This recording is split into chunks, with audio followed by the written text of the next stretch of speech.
नमस्कार मित्रों, माझ्या कायदेभान या लीगल चॅनलवर तुमचं स्वागत आहे।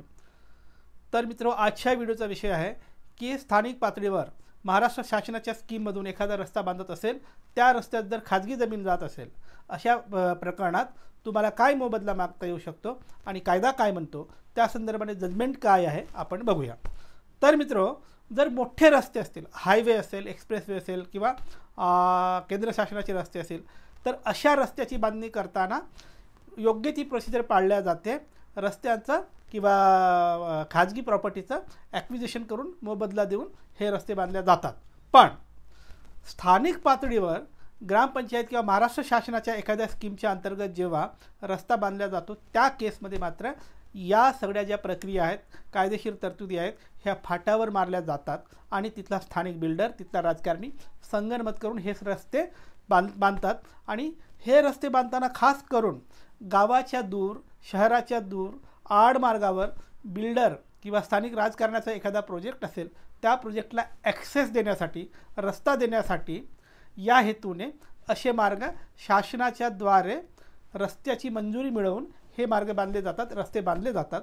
आणि हे रस्ते बांधताना खाजगी माणसाची जमीन त्याच्यामध्ये जात आहे, या जमिनीला योग्य तो मोबदला दिला जात नाही किंवा त्या जमिनीचं ॲक्विजिशन करून तिथून रस्ता बांधावा या संदर्भाने नियम पाळले जात नाही। या खाजगी जमिनीचा मालक कोर्टात जाऊन जेव्हा स्टेसाठी मागणी करतो, तेव्हा परत इन्फ्रास्ट्रक्चरला स्टे देता येऊ शकत नाही। ही जी नव्याने अमेंडमेंट आली आहे, या अमेंडमेंटचा वापरून स्टेसुद्धा मिळवू दिला जात नाही। एकंदरीत खाजगी मालक जो आहे, खाजगी जमिनीचा मालक आहे, त्याचं नुकसान केलं जातं।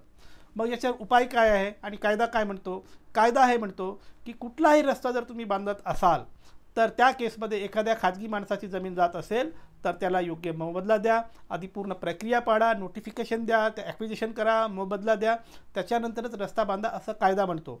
पण स्थानिक राजकारणी आणि बिल्डर हे जेव्हा महाराष्ट्र शासनाकडून किंवा स्थानिक प्रशासनाकडून एखादा रस्ता मंजूर करतात आणि तो रस्ता बांधताना मात्र हे सगळे नियम फाट्यावर मारतात।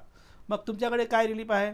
तुमच्याकडे कायदेशीर रिलीफ हा आहे की तुम्ही कोर्टात जाऊन हा रस्ता थांबवू शकता, स्टे घेऊ शकता आणि योग्य तो मोबदला घेऊ शकता आणि मोबदला घेतल्यानंतर या रस्त्याला परवानगी मिळू शकते।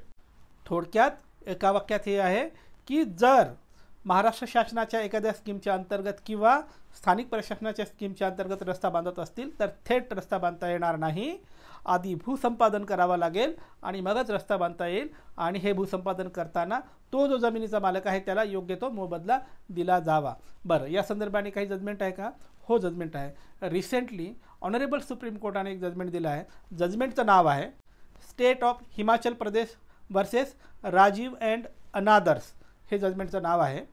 या जजमेंटमध्ये ऑनरेबल सुप्रीम कोर्टाने म्हटलं आहे की स्थानिक पातळीवर जरी तुम्ही रस्ता बांधत असाल, तरी जो खाजगी जमिनीचा मालक आहे त्याचं योग्य प्रकारे भूसंपादन करून योग्य तो मोबदला देऊन हे सगळं झाल्यानंतर कायद्याची पूर्ण प्रक्रिया राबवून नंतरच तुम्ही हे रस्ते बांधू शकता, त्याशिवाय रस्ता बांधता येऊ शकत नाही। अशा पद्धतीचं हे जजमेंट आहे। तर मित्रो, जर तुमच्या स्थानिक गावात एखादा राजकीय पुढारी किंवा बिल्डर हे लोक संगनमत करून तुमची खाजगी जमीन संपादित न करता रस्ता बांधत असतील, तर हे जजमेंट वापरून तुम्ही त्याच्यावर स्टे घेऊ शकता आणि तो रस्ता थांबवू शकता। तर मित्रो, तुमच्यासाठी असंच मी कायद्याचे वेगवेगळे व्हिडिओ आणत राहीन। कायद्याचं ज्ञान वाढवण्यासाठी कायदेभान पाहत राहा। आणि हो, ज्यांना कायदेशीर सल्ला हवा आहे ते संपर्क करू शकतात। माझा नंबर तुमच्या स्क्रीनवर दिसतोय, पण थेट फोन करायचा नाही, अजिबात फोन करायचा नाही। व्हॉट्सॲपवर जा, नाव, गाव, जिल्हा, केसची माहिती लिहून व्हॉट्सॲप करा। तुमच्या केसमध्ये मेरिट असेल तर आम्ही तुम्हाला सल्ला देऊ। बाय।